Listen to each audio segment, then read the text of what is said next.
Today is February 2nd, and this is the point in the year when a lot of people start quietly paying attention to the market, even if they don't feel ready to act yet. So, I've been asked recently about the health of the Minneapolis market, especially above $2 million, because homes are sitting longer than people expect. So, think back to post pandemic when things were just selling so quickly despite price. And here's the deal, when homes sit, it's easy to jump to these big conclusions about the market. People start wondering if something is wrong with the market, with pricing, or with timing. So today I want to slow this down and talk about what's actually happening and what sitting on the market really means, especially at the higher end. And again, my experiences with Minneapolis and the Twin Cities. So, first, let's normalize something. In February, motivation is still low. Winter feels so long, decision making feels heavy, and people tend to observe more than act. That's true for both buyers and sellers. Excuse me. So, when you see homes sitting right now, it's important to separate signal from story. Nationally, economists have talked about market normalization. Locally, what we're seeing is segmentation, not a weakness. You see, the high end market behaves differently than the rest of the market, and it always has. That's nothing new here.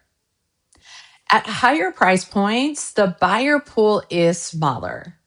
Buyers are more selective, decision cycles are longer, and homes are often very specific in location, design, or lifestyle fit. So, time on the market at this level often reflects selectivity, not failure. It's also important to understand that buyers at this price point are watching carefully. They're not rushing, they're not comparing, they're waiting for something that feels exactly right. That doesn't mean demand isn't there, it just means expectations are much higher. So, February is interesting because this is when sellers start noticing these signals, but they don't always know how to interpret them.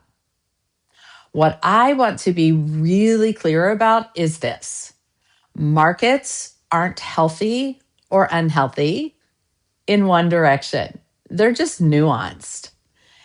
And understanding nuance is what creates confidence. For sellers, especially those considering the market this spring, February isn't about making a move. Rather, it's about getting informed. It's about understanding how your specific price point, your home, and your timing fit into what's actually happening, not what the headlines suggest. And for buyers, it's about recognizing that patience and clarity are part of the process, especially at the higher end. If selling this year is even a maybe for you, this is your season to observe, ask questions, and build understanding without the need to feel pressured.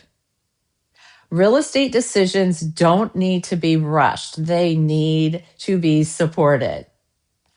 All right, friends, this is Real Estate Clearly. Thanks for joining me.